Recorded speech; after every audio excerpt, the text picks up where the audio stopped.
People always ask how I balance my family life with 400 shows a year. I'm just doing what I love with the people I love.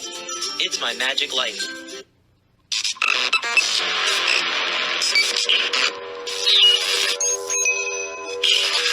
I like Wes Iseli. I like everything about him. All right, guys, we're back on the couch because this one's still sick. But today we have a guest. She's a marine biologist who listens to the ocean, a composer who turns science into music, and someone who might help us answer the question, what's really happening beneath the surface of our oceans? I don't know. Maybe she is. Everybody, it's Heather Spence. What's happening? How are you? I'm great. I'm really glad to see both of you, and glad to talk to you about the oceans. Although first, I want to know how things are going with Natalie. Well, I couldn't get her in the magic room. I got brand new chairs. Our other stools used to put both our butts to sleep. I got brand new, what are they, like haircutting chairs? They're like salon chairs, but they're cushy, and they do have a back, but it's just not, like, you can't lean back like this, and I hurt. So originally I had an emergency room visit in like end of January, and they saw something on the CT scan. So they sent me for an MRI and referred me to VCU. The MRI showed that I had a 1/2-inch stone at the top of my common bile duct. Had my gallbladder out. Nobody saw it. 4 years of pain. Nobody thought to look. 5 hospitals, 4 years. So apparently, learning all this, your common bile duct is only 1/4 of an inch wide, and I have a 1/2-inch stone. Had a 1/2-inch. Had. So they scheduled an ERCP, which is to go down your throat and get it out. I didn't make it to that appointment. I ended up with a really bad attack, and the pain level would not go down. Like, I was beyond in pain. So we went to the emergency room 4 days before I was supposed to have my scheduled ERCP to get it taken out. Ended up staying because it was a Friday evening. They said, we're keeping you through the weekend for pain management, and you'll have your surgery on Monday instead of Tuesday. And if for some reason we can't get you in on Monday, you do still have your scheduled time for Tuesday. And I'm going, I have to stay here all weekend? But I didn't make it all weekends. I ended up with an infection in my blood, which I didn't realize is AKA sepsis. I realized that sepsis was that. I thought sepsis was somebody has a wound. They didn't take care of it. It got infected and somehow it got internal infection. I didn't realize you could get sepsis from a stone being in you for 4 years. Apparently you can. So went through that Saturday night. They moved my surgery up to Sunday because now it's an emergency because I have an infection. They did get the stone out. It's not an emergency because it's an emergency. It's, I mean, come on, people. So they thought they got the stone out, but he was like, I'm working through an infection here. I couldn't see that clearly, but I'm pretty sure I got it all. Put a stent in, got the stone out. I'm still in pain a couple days later, and they were up front. They were like, you shouldn't be in pain anymore. Like, stents don't cause pain. You shouldn't be, the stone's gone. You shouldn't be in pain anymore. And I'm over here asking for drugs. I'm like, I'm in pain. Yeah. And you're somebody who, you've had children, right? Like, so they should take your pain. Tylenol, having twins without a Tylenol. Right. Yeah. They should take you seriously. I think, but I feel like nobody believes me. No, this is a thing. And so they did a CT scan, and they're like, yep, we got it all. We want to make sure that the stent didn't move, which is rare, but it can happen. It didn't move. You don't have any stones left. I think it's just you have had this stone for 4 years. Your nerves are used to signaling pain, all the infection, all that. Everything should calm down. You should be pain-free in a few days. So they sent me home, just Tylenol and ibuprofen and a muscle relaxant. And that's what I was sent on home with, even though while I was in the hospital, I was still using opioids to manage pain. They didn't send me home with any of that. Whatever, fine, whatever. I'm home. Few days, fine. I will suffer through it. I don't care. Few days. It has now been, let's see, I was released Thursday the 16th, and it is now the 27th. And so I sent them a message last night because I feel like at first I was like, I'm seeing improvement. It's very little. It's lasting longer. And then come Friday, I was like, I feel like I'm going backwards now. I feel like it's getting worse. So last night I sent them a message, and this morning they were like, okay, I need you to come in tomorrow at 2 p.m. And I was like, okay, because I still have pain. I can't take a deep breath without pain. I can't bend No. over without pain. The eating after eating has gotten better. It's not, I might have a little bit or I might not. That has gotten better. I can't take a shower without pain. I can't sleep through the night without pain. Like the past couple nights have been No, bad. no, no. I can't lay on my left side. That hurts really bad. Getting I to the have- car last night, she got car sick before the car Before I even turned on. got in the, yeah, I told him I've gotten nauseous for a couple days, just a couple times. I'm like, that might be related. It might not be, but I figured I'd tell you about it. I don't know. I don't know if it has anything to do with it or not, or if it's just something. Wow. I don't know. So anyway, yeah, that's where I'm at. Still in pain, still taking ibuprofen and Tylenol. Ugh. But You don't want to be on that long term. That's not good. No, I know. I don't want to. I don't want to kill my kidneys and my liver. You know, but I hurt, and if I miss a dose, I'm in a world of pain. Her liver numbers were really elevated in the hospital too. And after her surgery, she was pale as a ghost before surgery. After surgery, she had color. I'm like, hey, you look good. Like we're on the other side of this. But the light was behind her, right? So she was kind of in the shadow. We turned the light on at like 2 a.m. because the nurses had to take blood and stuff. She was like, "Is she normally this color? Like she's yellow." Oh no. She turned jaundice. I thought she looked good, but her eyes were brown and yeah. yellow. Yeah. It was gross. It was bad. It was Oh my But gosh, you guys. But they didn't care about that. They didn't care. Like kids, they freak out. It ran its course. Kids, they freak out. Babies, they freak out. They put you Yeah. on Yeah, adults, we had that scare with both of my kids. Yeah. yeah, they were like, I we was expected that it when for I was her. a baby. They had me under whatever mat it is. Oh, The light. yeah. You did the light treatment. Yeah. Yeah, when I was a baby, but not this time. But one of the hospitals they sent us to, talking about not believing her, one of the places they sent her to was called Functional medicine, which I figured out was, it's to medicate you because your brain believes it, but your body isn't really experiencing it. And I was like, wait, this is what? while she had a 1/2-inch stone in her bile duct. I'm like, what? Like, when I figured that out, I was like, wait a minute. Why did you? So, okay. Yeah, nobody believed me. That's Nope. fine. So, Nope. good thing that Wes forced me to go to the ER in January because that actually showed something, and that's when the ball got rolling. But now I would just like to be able to sit on a couch and not be in pain. Yeah, somebody needs to figure out what's actually going on. Yeah, and poor Wes, I feel bad and I apologize. But this morning he was like, it came out wrong, and he was because we were talking about doing the podcast, and he was like, "Well, can't we do it upstairs?" I was like, "I think I need to do it on the couch. I can't." He's like, "I'm not asking you to." I know you're not asking me to do much, but I can't do much. Do you see what I do? I'm sitting in an office chair, and that causes me pain. I can't do anything. I felt bad. I apologize, but I was just like, I'm frustrated. I got new chairs. So All you're doing is sitting there. I'm not asking for much. And she just blared at me. I was like, And I'm like, I can't do much. And it's just because I'm Sorry? frustrated. Like, Yeah.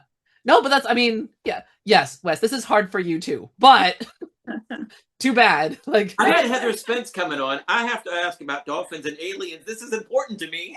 I need to know. I need to know what's going on. I mean, we can talk about it just as well from the couch. I'm just thinking, like, Well, we are. but you know, I do have a background, like my PhD is literally in behavioral neuroscience, right? So like I've got my like little like researcher brain on this going like, I wonder what's going on. I mean, it's true that there's like weird signaling things that can happen, but like somebody needs to figure out if there's like something mechanically going on. right. Well, the sepsis, the guy said he couldn't see the stone because it was like operating through a milk jug. There was that much pus. That's gross. That is good. Yeah. And then they said, and we can't do another scan. You've had so many scans. Right. I I'm don't Yes. worried about you getting cancer from these many scans. Right. Like, well, if somebody would figure it out. I 8 wouldn't have hours to see it. later, 8 hours later, they say, hey, we have to give you another scan. There's no reason you should be in this much pain. Yeah. Oh, what? Like, wait a minute. I thought I was like, yeah, but I don't know why you're in pain. So we need the scan to see. Do they do like ultrasounds or MRIs? No, they did ultrasounds in the ER this time. They did an ultrasound on my liver in the ER. And then, they did a CT to make sure they got the stone and that the stent hadn't moved. But he's like, the stent shouldn't cause you pain. And at this point, I'm like, maybe the stent is actually really actually causing me pain. Can we just take it out? Like, do I have to have it in for 2 months? Can we just take it out? Like, I don't know what, I don't know why. But they're saying she has nerve damage and internal PTSD, if we haven't said that. Yeah. We had never heard of internal PTSD before. It's from, yeah. He was like, you've been in pain and on pain medication for 4 years. I was like, whoa. Let me back you up. I've been in pain for 4 years, yes, but I have had no medication. Like, yeah. Nobody believes me, so nobody wants to give me anything. Plus, the one thing that my one doctor did give me is Tylenol with codeine, and it didn't work. Mm-hmm. And I was like, I don't want the side effects from it, and it's not the way. So, I'm like, we also found out this trip that you have different pain receptors. So morphine doesn't work for her pain receptors. Tylenol, codeine doesn't work. What does work is Dilaudid, and they don't like giving that out. But Dilaudid actually takes her pain away. So she'll be at a level 10 and be like, now I can talk to you. Right. Wow. That's the IV. Yeah, when they do the IV. And then they had me on a Dilaudid pill the day that they discharged me, but didn't send me home with any.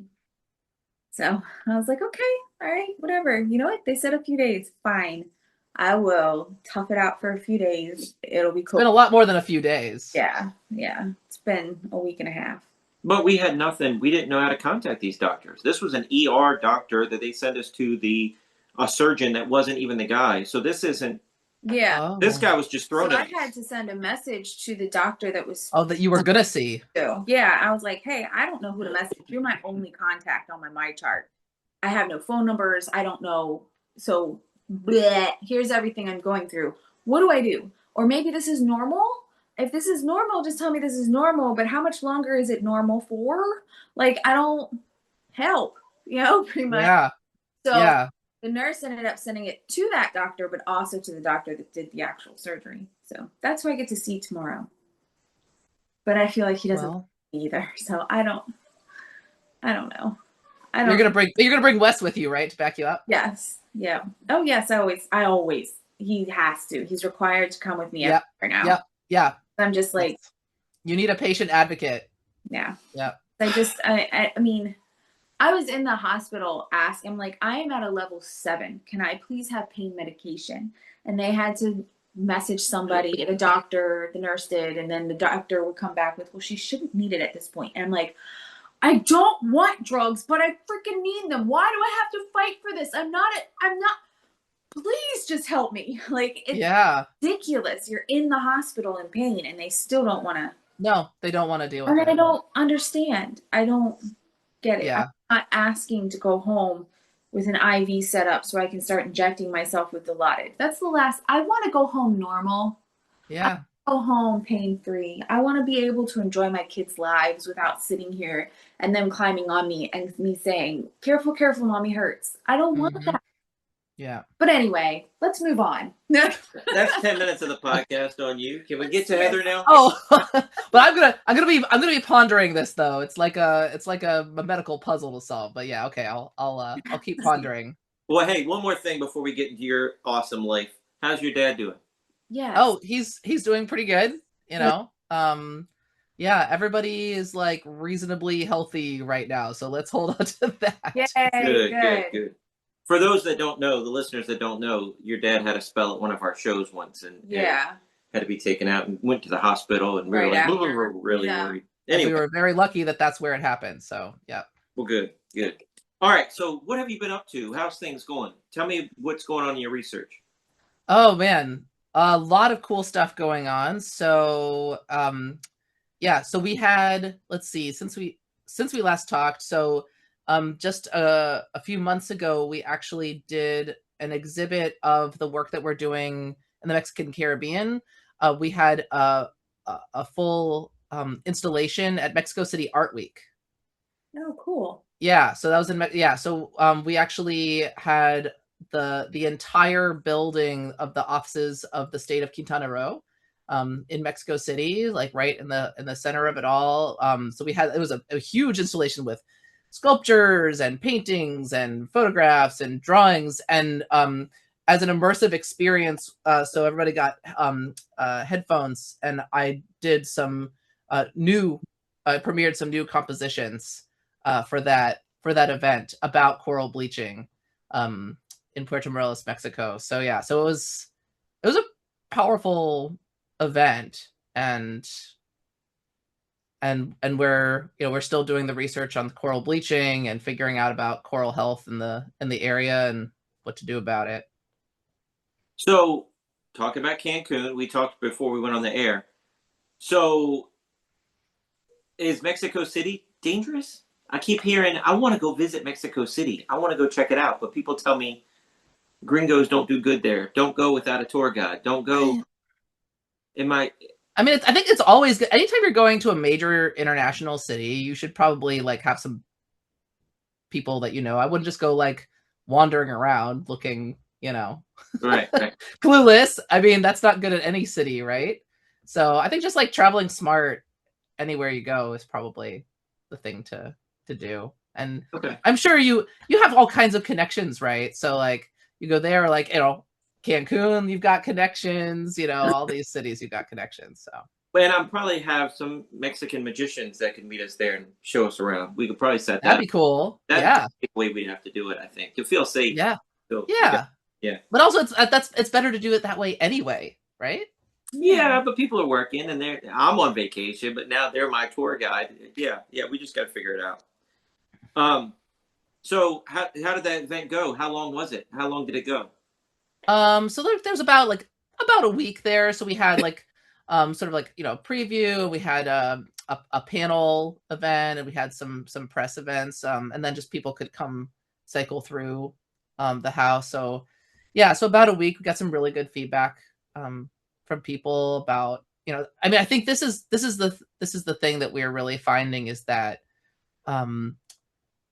having that artistic expression of the research is really helpful for people to form that emotional connection and really like engage with the material in a way that's personally meaningful. So so we're gonna have some more events in Cancun next week. So I'm gonna be doing a concert on a boat with live cello and live sounds, underwater sounds. So it's gonna be I've already done some stuff with live cello and recorded sounds. This is gonna be live sounds on the boat. Yeah. Wow. So how do you get a ticket for that boat ride? Well, you gotta know me, so or know the team. You gotta know the team. You gotta have an in. Wow. Yeah.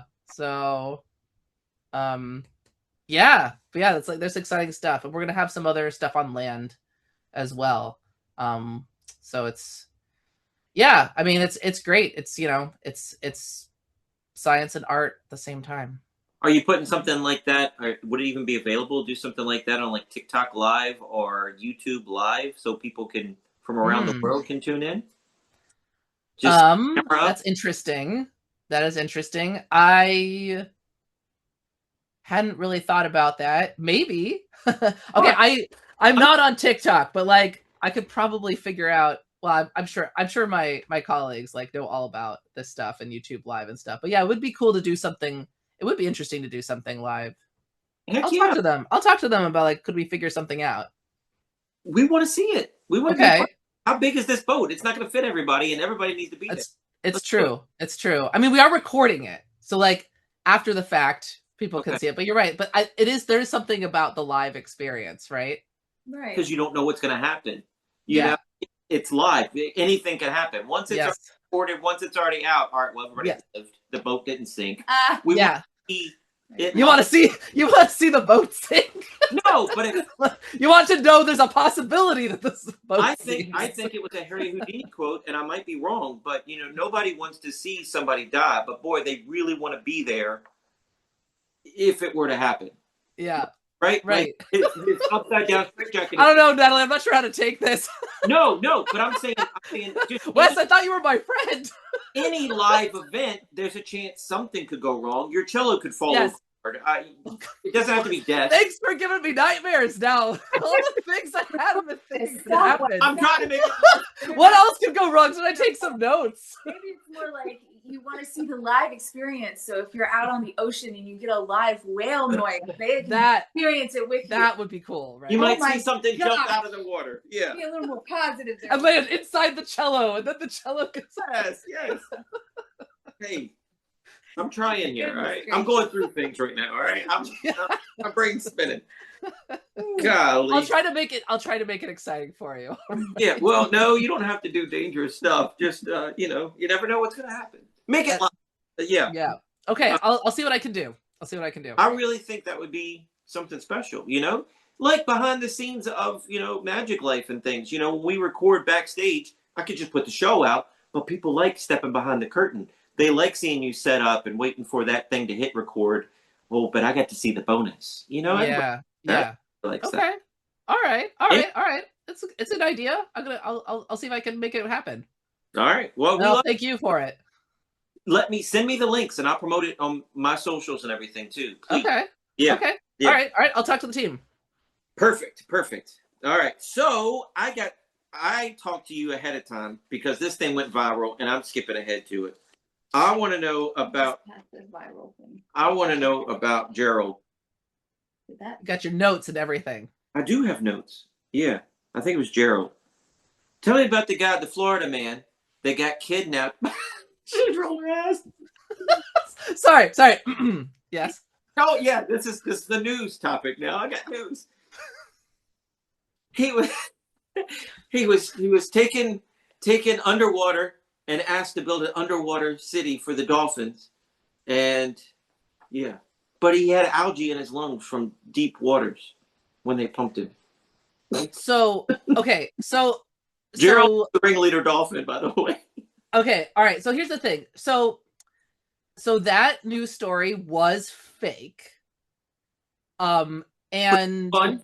it came from that, like, somebody was like deliberately doing like a spoof, and then it kind of took off. But you know, I think it raises interesting things for discussion about like dolphin intelligence and dolphin communication and humans' abilities underwater and all that kind of stuff, because like I think that we like want something like that to happen, right? I think that's why people like share this kind of this, like, we want like dolphins to be able to communicate with humans and all this like stuff to happen. So I think it's very revealing about, you know. It went viral. It went beyond viral. It went everywhere. I've heard it on like 4 other podcasts. Yeah, I like the Goofy podcast, but I mean, yes, I mean, people were talking about it. Yeah. Gerald, there's T-shirts for Gerald now. Like, oh my gosh, dolphin Gerald T-shirts. Wow. But the underwater aliens people are talking about, and things underwater, and the UFOs are going in the water. And if anybody's going to know, I got a connection. I got the lady going to know. You do. Tell me what's going on in this world. I mean, are anybody else asking you, or just Crazy Wes? I mean, mostly Crazy Wes, but that's okay. That's all right. But no, I mean, people. So the ocean is like inherently mysterious. And I can tell you things that like I think I know, but I will say, you know, there is so much that we do not understand about the oceans and the ocean and the creatures that are in it, right? Like even the things that we know about, the creatures that we know about, the research that has been done, is still filtered through our human bias and our human senses. There's a lot of weird stuff that we know about. Can you imagine the things that we don't know about, the stuff we don't even know to be looking for? And I guess when I say looking for, like, maybe it's not looking that we need to be doing. Maybe it's through sound, or maybe it's through like electromagnetism, or something else. Like, there's all kinds of interesting possibilities. So yeah, I mean, it's what I'm enjoying doing is eavesdropping. So humans are so visual, right? We want to kind of see to believe, but sometimes sound actually gives us a more rich idea of what's going on, because, for example, in the ocean, in the deeper parts of the ocean and the ocean at night, if you want to see what's going on, you have to introduce a light source. And the moment you introduce a light source, you are changing that environment, and you are really changing the dynamics in a way that you don't know if what you're seeing is what really goes on or not. So eavesdropping is great. Like I'm basically like bugging like the fish habitat, right? So we can listen during the day, we can listen at night, we can listen during storms. And from that, we can get not a full idea of everything going on, but we can start to learn about like who's there, what they're doing, patterns having to do with daily cycles, seasonal cycles, lunar cycles, yearly cycles. And we kind of just got to do the best we can as humans. We're never going to fully understand it, but we got to do the best we can. All right, I'm going to go back, and then I'm going to come back. I just have to go back earlier. You were doing that thing in Mexico City, and you say about coral bleaching. What is coral bleaching? Tell me about that. Oh, yeah. So it's really interesting. So, okay. So here's a quiz that I like to give people. All right. Coral. Is it animal, plant, or mineral? Oh gosh. Isn't some of it kind of like a mixture? So I thought it was an animal, and now it's like a because some of it reacts like animal, but not all of it. But I thought it was also a fossil. So okay. Okay. So I used to say the correct answer was animal, which it's true it is, although it is kind of all three. So coral itself is like a colonial animal. So the individual animals are called polyps, and they look a little bit like mini anemones kind of things, sort of like an upside down jellyfish kind of looking thing, right? And so they create these larger structures, these colonies, but they have a relationship with algae. So they have an alga that goes and hangs out with the animal, and the two help each other. And of course, then in like hard corals, they create these like large sort of skeleton like things, right? Structures. So that's like kind of the mineral part, right? So what happens with the coral? So generally, the algae that hangs out with the coral gives it color. And when they get stressed out, the algae might leave. Now, at that point, it's not dead. It's stressed, so which could lead to death, but it's not actually dead. But it turns white. So the color leaves. And that's we as humans, it's a very striking visual representation of the stress of the corals. And one of the things that can cause this to happen is hot water that gets very hot, or hotter than they're able to tolerate. And so this is a topic of global conversation. When we see these instances of coral bleaching, that's a big warning sign, because that's showing that they're really stressed out.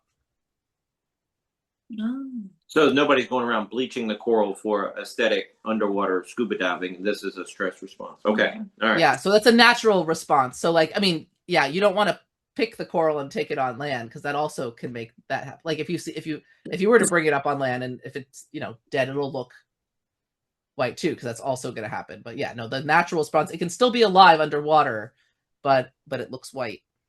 I don't know if I talked about this in another episode, but when I was a teenager, we went to Cocoa Beach, Florida.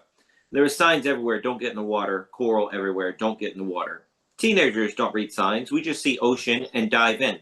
We came out of the water, all of us were cut like we got cut with razor blades. I mean, it was crazy. And the blood and water doesn't mix right, so it looks like it comes out more, right? Why is it so sharp? Or is that dead? Or why was it so sharp? Because you would think if it looks like an upside down jellyfish, it shouldn't be that sharp. It's the case. It's like the case that they create, the structure that they create is sort of like rock. Okay. Right. Different corals have different structures and different, concerns about them. Some of them, it's sharp because of the edges of their structure. Some of them, I unfortunately know from experience, will sting you. So there's something called fire coral. I do not recommend touching it. My main experience with it was I grabbed a rope underwater, and I didn't notice that it was growing on the other side of the rope. So it was just like, ow. No. Yeah. So how do you? What happens with the sting there? It's not like a bee; you can pull the stinger out. It wasn't fortunately it wasn't that bad. I mean, I didn't, it was like, ow, right? And then I think I was working underwater. I think I just kept working. And then by the time, I would have done anything about it, it wasn't worth doing anything about. So you have so much stuff with just stuff that we've talked about in the past. Are you a certified scuba diver? You must be. Yeah. Mm-hmm. How Yep. long have you been certified to do that? You said how? How long have you been doing Oh, that? how long? Yeah, so this was cool, actually. So I got my scuba certification while I was an undergraduate in college. And what was really neat about what I did was we had the opportunity to take this class that was a whole semester long. So a lot of times you'll do like a pretty fast course, and then you just like do a little bit. I mean, it could be pretty quick experience learning all the stuff to get your like open water dive certification. But we really took a lot of time with it, and so it was neat because we got to like really explore some of the different scenarios, and they would like, and a lot of this is in the pool, right? So there's written stuff that you have to do, but then there's also like the practical tests. So like they take our snorkel, like, so you use a snorkel mask and as part of like your dive equipment. So like throw that at the deep end of the pool, and then like we had to go get it, like other like stuff that might happen. I think that was really good for me because I have like a healthy fear of the ocean and diving. Not that long before I took my scuba course, somebody that I knew died diving. Mm. And so it's one of these things where it's like, okay, like when I go diving, like I'm going to fully respect that situation. I'm going to be like really, really careful, really paying attention, not do anything risky. Yeah, that's so and I think the extra training that I had for that, and I did some additional training after that, but like getting my start with that like very rigorous, intense practice was really helpful for me just as a basis to just like really respect scuba diving as like, okay, we're humans, like we don't breathe underwater, but we're gonna try anyway, so like let's be pretty careful about doing it. If you can find Gerald, he might be able to help you. Is your husband certified as well? He is. Oh, cool. That's what I was thinking. You'd want to go down there with somebody else. It's so much. Well, he came to me certified, so it's like bonus. Nice. So we were talking in a previous episode about AI technology and trying to figure out the language that dolphins speak. Has that come anywhere? Have you gotten anything yet? So there are some different there's a lot of different kind of initiatives looking at communication, especially with marine mammals. And it makes sense because we figure like, okay, we're mammals, they're mammals, maybe their communication will be something that we can understand better than like, I don't know, a sea star or a jellyfish or even a fish. We're pretty far away from it. But I mean, I guess there's some progress, but it's slow going. And there's been a lot of money poured into this, and I guess we'll see how things go with artificial intelligence. I think it's just good to remember, like, it's a tool. It's not going to solve it for us, right?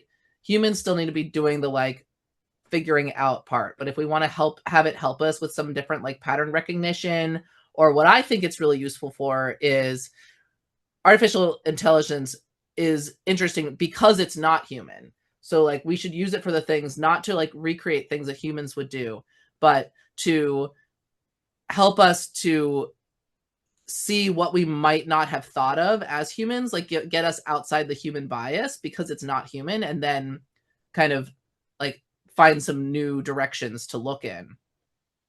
Do you guys have any research? Like, do jellyfish communicate, or are they just really just float? So my perspective is that everything's communicating, but it may not be in a way that we clearly recognize. So And not all communicate. A lot of communication underwater is sound based. Not all of it is. Like in shallow waters, there are definitely elements of like visual communication. At short distances, there can be chemical communication. And there's communication, and there's other things like signaling and like um interpreting cues from others. Like maybe, like for example, there's the sound of snapping shrimp on the reef, this crackling sound.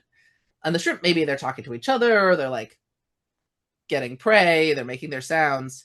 Well, larval fish, or baby fish or baby corals use that sound as a cue to go back to find the reef. Are the shrimp saying to the corals and the fish like, hey, come over here? I don't think so. But they can still, it's still a cue that they're providing that the others are listening to and then using to change their behavior or direct their behavior. So there's that extra context as well, which I also think is an important consideration. Well, there's research now that says, plants are communicating. So would you Yes. think jellyfish would be among like a plant type of communication? Since they don't No. Since they don't have a brain? Right. Yeah.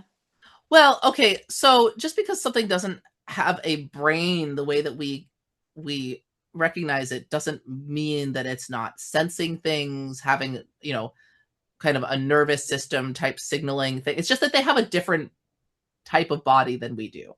That doesn't mean that they don't experience relevant things. Plants are really fascinating. I've been getting a lot into plants because I do this workshop at the U.S. Botanic Garden in Washington, D.C., where it's called Expert is In, and I do this like acoustic ecology workshop where I talk with, I have some props. I have like a fruit instrument and some other like dried plant materials that people can use to make sounds. I talk about plants and sound. And what's really fun about it is like people tend to kind of, oh, like plants are nice. Like, oh, we're going to smell the plant or look at the plant or eat the plant. They don't tend to think about like listening to the plant or thinking about how plants absorb and scatter sound and change our entire soundscape around us. And plants also make sounds. So this is you'd think we'd know everything. No, this is a relatively recent discovery. Plants make ultrasonic sounds. And humans have now recorded it. And what's really cool is like, okay, plants make ultrasonic sounds. The insects are listening to that. Oh. And they're getting information from that. I mean, there's all this stuff is going on, and just we're not aware of it. Yeah. Wow.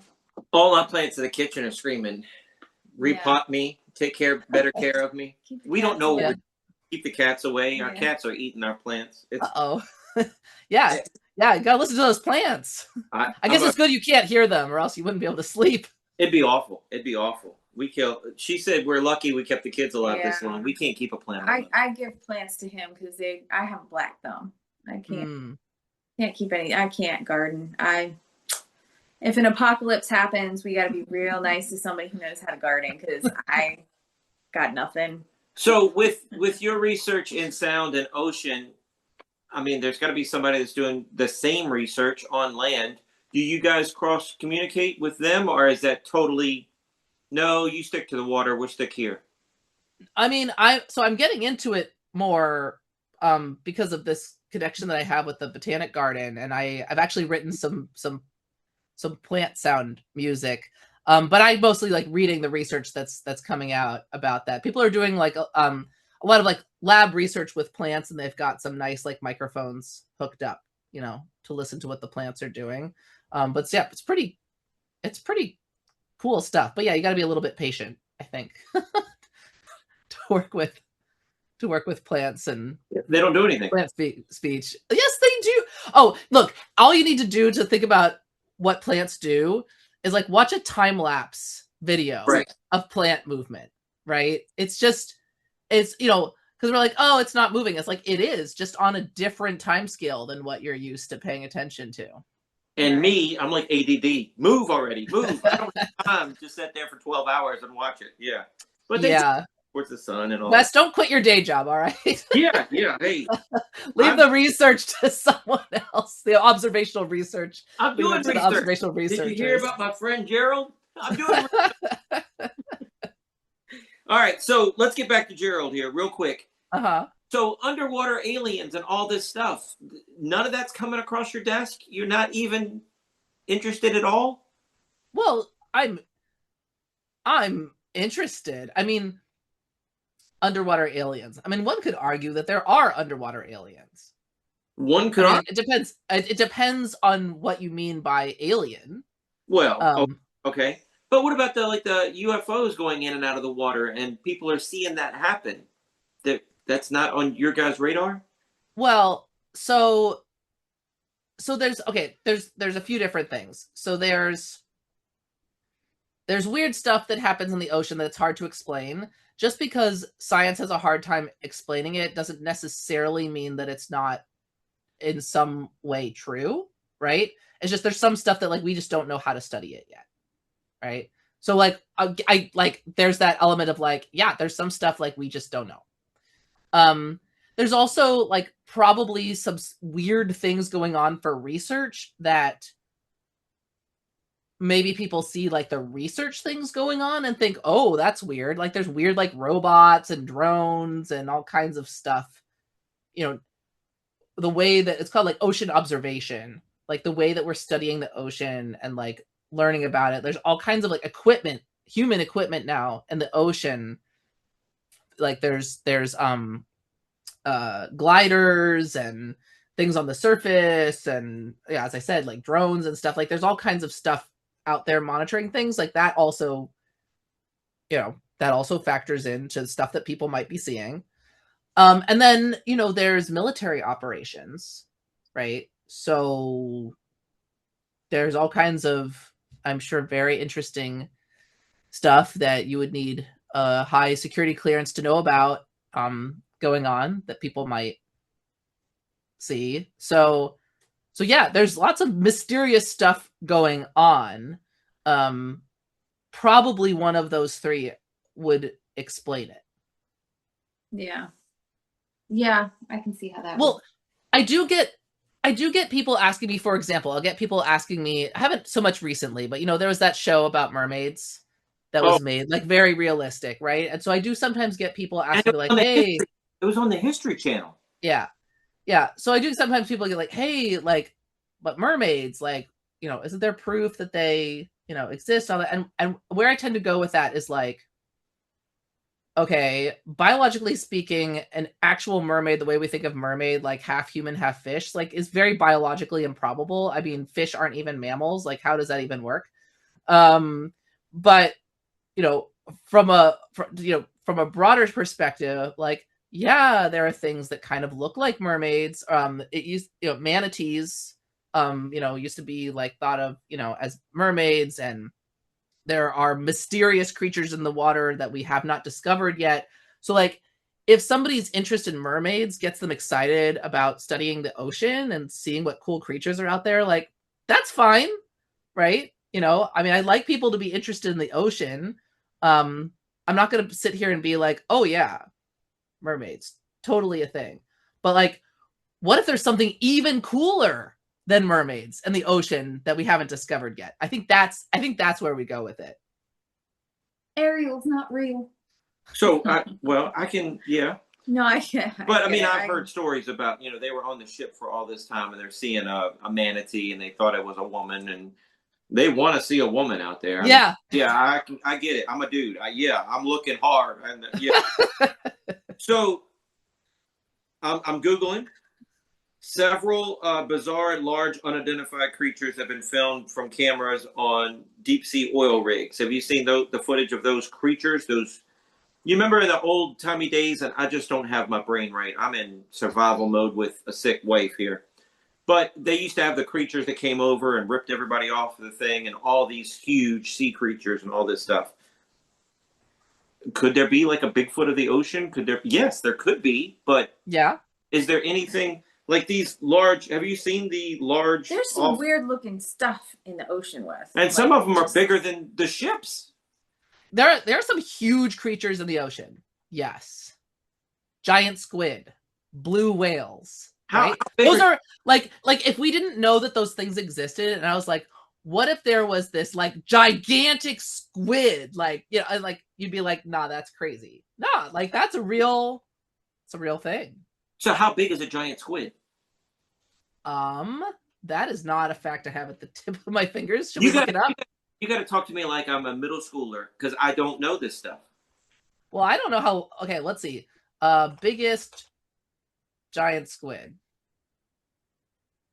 What is this? An elbowed magnificent squid? Let's see. The colossal squid is the heaviest. But the giant squid is longer. So like wow, okay. Well, I don't know. Weight is hard to just understand in the ocean. Let me see. I don't want biggest. I want the longest giant squid. 55 feet. That's big squid. That's a big squid. Can you imagine just snorkeling in Cancun and eating something like that? I would hightail it the other way. Yeah, it's you're what is that? you are if you saw a giant squid snorkeling in Cancun, I would be very impressed. They do not go there. My gosh. You know, you go in the water, you just don't know what you're going to see. Okay, but if you're in shallow waters, you tend to find smaller stuff. Like for anybody out there who's afraid of the ocean, shallow waters, I'm not saying it's totally safe. You should always respect the ocean and its creatures, but tend to be smaller stuff. Like the sharks are like cute little sharks. The fishies are like cute little fishies. You can't fool me. You saw what? I saw Jaws. You can't fool me. I've seen even the guy who made Jaws was like, "Ooh, maybe I shouldn't have gone that far." All right. Well, we talked about something else. You were talking about sharks going into freshwater. Tell me that story. Sharks or dolphins? Both. Whatever. If you have a dolphin one, let's go there. I mean, there's dolphins in the Potomac River, which is like a pretty cool thing. They've gone like the Chesapeake Bay to the Potomac River. It's like, what? Yeah. Wow. Why? Yeah. What made them do that? Well, they're being studied, but like, I mean, why not? Yeah. Okay. It's still saltwater though. It is. Well, it is Potomac's a tidal river though, right? So like, there is like good connectivity there. Yeah. I mean, well, okay. There is a broader story maybe to be told about like, okay, one could imagine, and there is specific research on this, but just like speaking generally,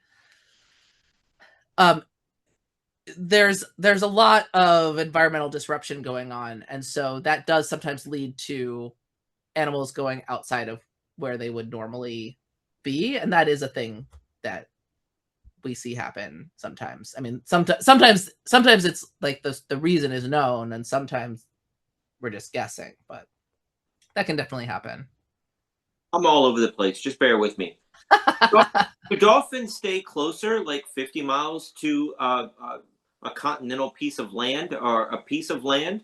They don't want to face a giant squid. They don't want to go international waters. Or what is their migration pattern, I guess? It depends on the species. There's different species. I mean, there's some dolphins that are just in rivers. Oh, wow. We know that. Yeah. I mean, you should like... Smaller? A lot. You should Google like the pink dolphins, the pink river dolphins. They're kind of, I don't know. They look a little weird.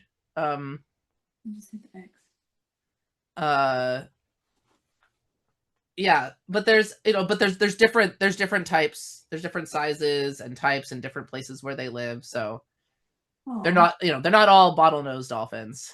I've seen pictures of pink dolphins in That's Florida. what you always think about is the bottlenose dolphins. Yeah. Yeah. Did you find it? Yeah. And this one's it's got a fish in its mouth. Yeah. I thought it's fish. Yeah. What do you call the face? Like the mouth. What do you call that? It's not the beak. What do you call that? Like the pink one. Yeah. That has a weird beak. Well, sometimes the nose, I guess I would call it a beak. Okay. Yeah. Wow. All right. You know, technical science term, the thing you boop. Yeah, that's very true. That's cute. All right. Yeah, I always think of bottlenose dolphins when I hear the word dolphin. That's the first thing that comes to my mind. Yeah, that's what most people, like, at least like where we live, have some knowledge of them, right? So yeah. So with your, I'm gonna go to music now. With your music stuff, did that come before the whole marine biology thing? Yeah. Yeah. So music and interest in music and sound is what led me to marine biology. Oh, that's interesting. Yeah. Okay, gotta explain that more then. So like as a kid, I like sound and noise, like I experienced very intensely, which kind of led me to sort of explore sound and music a lot. So I would I would like try to recreate noise or harmonize with noise, or I would play things that I like to kind of sort through my own emotions, or I would, something that I heard in a movie or something, I would then try to recreate that, usually on the piano. And then I would try to mess with it. Like, oh, when I heard that, I felt sad, excited, whatever. If I change this, do I still feel that way? Or what if I change this? And so that was kind of the process that got me into composing, was that interest in like that emotional connection to sound. And so I just wanted to understand, how does sound work? So then that led me to like biology and physics. So as an undergrad, I went to college on a music scholarship, but it didn't require me to major in music. So I was able to study science in addition to music. And so I ended up with I looked into creating my own major in acoustic biophysics, but it ended up being too complicated. So I just majored in biology, minored in physics. But really, like, biophysics, like, and how that explains sound really got me very excited. And then when I discovered about how well sound travels underwater and how central it is for underwater ecosystems, that's where it was like, oh, this is what I want to study. I want to study underwater soundscapes. Wow. So that's kind of a neat little. did you have to invent your underwater microphones? You went on. Yeah. Did you have to invent your underwater microphones? No, but I did get into it back in the days when it was very it was rough, all right. It was very rough. Now there's great equipment. I mean, it's still pretty rough, but like now there's like equipment available and it'll record in like a WAV file. But back in the day, it was bin files and this like massive equipment. It's like not something you would just like buy. So things have come a long way. It's and it's exciting, and things also used to be like, I'd bring it up and people would be like, that's really weird what you're trying to do. And now it's like on the news. Like, people have heard about ocean sounds and fish making sounds, and people have even started hearing about snapping shrimp at this point. You say snapping shrimp and they're like, what? And now people are like, oh, the snapping shrimp. Yeah, I heard a podcast about that or whatever. So that's exciting, right? But I was into ocean sound before it was cool. That's you want to be the lead on that. Yeah. Oh yeah. All right, so I'm trying to put all this together here. So with your thing you're doing on the boat, what are you doing there? You're playing, but you're also playing stuff on the microphone of what they would hear under the water? So it's gonna be, yeah. So I'm gonna be playing cello, like sort of duetting with underwater sounds. So we're gonna be putting in an underwater microphone and bringing that sound up onto the boat, and I'm gonna be harmonizing with that. Wow. In real time. You know what I thought you were doing? I thought it was already composed and you already had the music playing through the speaker of something that you found that was interesting. This is really like you don't know It's what you're going to hear. exactly. Whoa, whoa. Yeah, in real time. Yeah.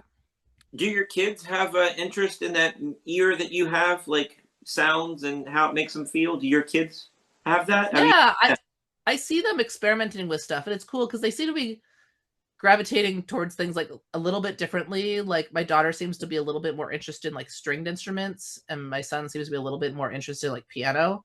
But yeah, both of them definitely interested in the sounds and paying attention to hearing. But of course, that's been like the culture of our family, right? We go on a walk, we don't just say like, "Hey, look at that, look at that." Be like, "Oh, listen to that. Oh, did you hear that?" You know, and that's I think building that awareness of listening from a young age is hopefully going to be good. well, and your TED talk that you did, I watched that. That's what it was all about, and to bring that to your kids' attention and have them listen, yeah, that's great. Yeah. That's awesome.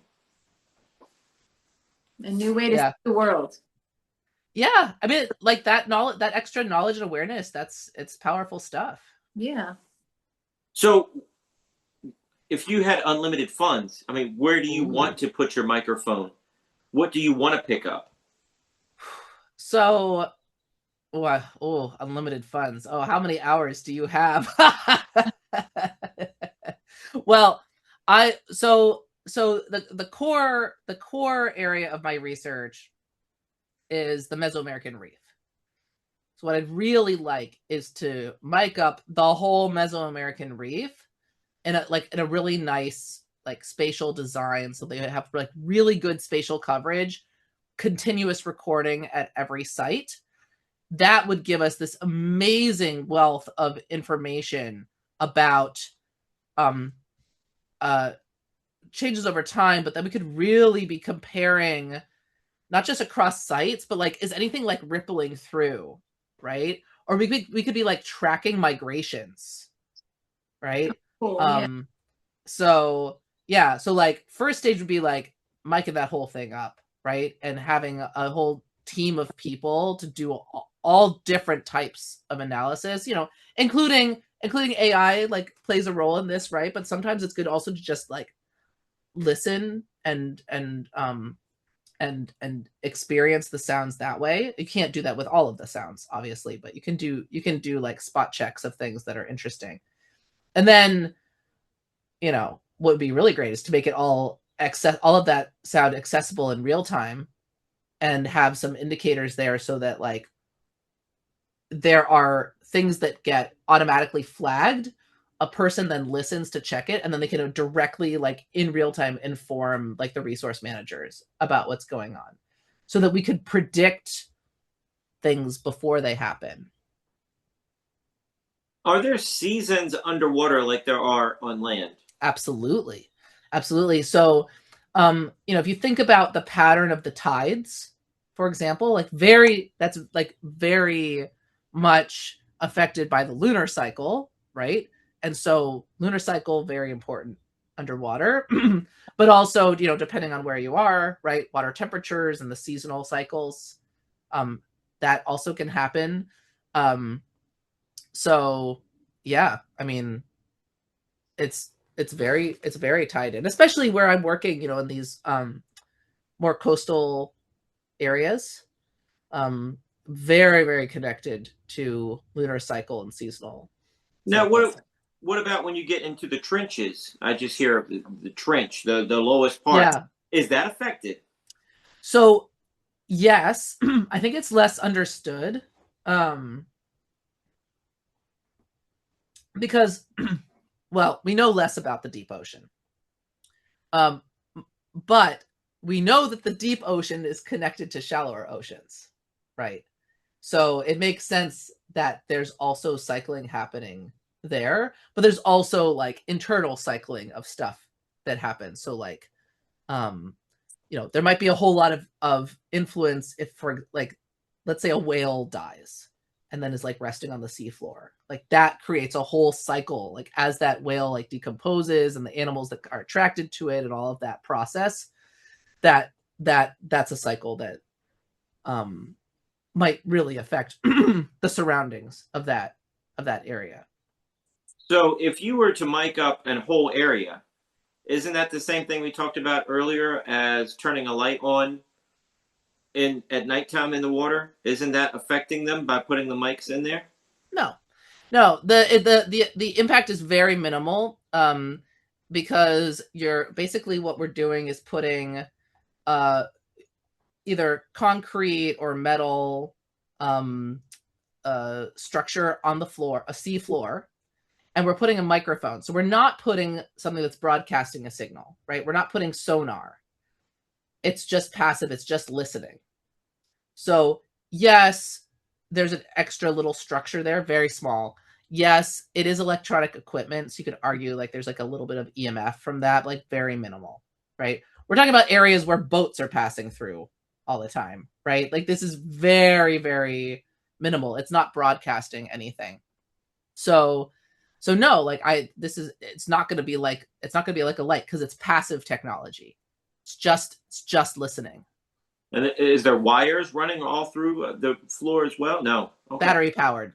Okay. Now, if we wanted to get the information to land, that becomes a little bit more of an infrastructure. Like there might need to be like a wire, like depending on the distances, but maybe we would need like a wire to a buoy that would then broadcast it to shore or something like that. Real time or near real time data is actually a little bit complicated. It's like, but so far, I mean, it's a nice to have. So far we've been managing with like going out and getting we have to actually go retrieve the equipment, take out the SD card, swap out the SD card, swap out the batteries, put it back down. So that's where we're at right now. But if anybody would like to sponsor us to do this better, I mean, we will be very happy to take your donations. Well, we'll even take you on a tour. Oh, nice. Let's talk about your things. Ocean World of Sound. Is that .com? Yeah. Well, I think we have .com and .org, but I'd probably go to the .org. Okay. So, do they give donations there? Yeah. So we have ways to get donations through PayPal, but it's actually better to do it through there's this thing called Zephy. It's an interesting platform because there's a way to do it that they don't take any fee. So most online donations, you have to like pay some sort of fee to do it. Like, okay, that's fine. But Zephy, if they have the only thing to know though is when you use it, they have a section that is like how much you want to donate to them. You don't have to put it. You can just put $0. You can put $0 to them, and then ta-da! It's a donation with no fee, so that all of the money actually gets donated. So that's a nice feature that they have. That is nice. And what about your YouTube channel where people can see your music and everything you're doing? Yeah, so I have my own YouTube channel. It's just Heather Spence. But we also have this Ocean World of Sound YouTube channel. There's a lot of cool stuff on there. So it's just Ocean World of Sound. So please subscribe to our YouTube channels. And what you can, so some of the things that are on there are there's a 30-day listening challenge. So that's just a freely available 2 minutes a day. Work on your listening skills for your personal environment and also learning about underwater sounds. So that's I think a really cool resource people can use, and it doesn't take much time. And we have raw recordings of the coral reef. So we have a whole playlist of just the raw recordings. I've heard people say that they enjoy like using it as background for when they're working. Some people like to nap to it. So yeah, it's cool because it's a little bit like brown noise, but more like organic. So yeah, give that a try. There's some of my music is up on there. And also if you want to listen to me like blah, blah, blah, like there's me going blah, blah, blah. Like if this wasn't enough and you just want to hear my voice like a whole lot more, there's a variety of options on there. No, you are a real scientist, but also a real friend. That's why we brought up Gerald so much, because but dude, I'm telling you, we could do 50 podcasts with you. It's so It's so awesome that I like talking to you guys. the deep research with you is just, it's amazing. And it makes me want to go visit the beach, and it makes me want to learn more. Let's go. There's only Let's go to the beach. There's only so much time in the day. There really is. You need to get some like magic shows at the beach so that we can just go to the beach. Let's do it. Let's do it. Okay. Dude, that's been an hour. I know you're busy. I know you got grants you're writing proposals for. You got this thing going on, this thing going on. She literally cut off an hour of her day to be with us today. Thank you. Thank you. I love talking with you. I love it. Well, Gerald likes having his notification as well. He needs to keep his name alive. Oh, Lord have mercy. We need to name Dolphin Gerald No. down in Cancun. Nah. Let's Heather, skip that one. we love you. Thank you for doing this with us. I appreciate it. It's always a pleasure. I literally had 10 pages of notes for you, and we didn't get to anything. So Well, then invite me back. we'll do it again. We'll do it again. We love you. I'm happy to do it anytime. I know, but you're so busy. For all the people watching, on her background, explain your background for all the people watching. Oh yeah, so this is a screenshot from one of my music videos. So this is like some shadowy video of fish, but over here is a sideways spectrogram, which is basically a graph of sound. So it's a graph of the sound of my music over here, which includes underwater sounds. That's so cool. Yeah. That's so cool. You're awesome. You're I awesome. think the only thing we have left to say is see you next week. Check us out online at wesisley.com and patreon.com/Wes_Isley for behind-the-scenes videos, blooper videos, never-before-seen footage, discounts on merchandise, magic trick tutorials, and more. That's Wes Iseli, spelled WESISELI.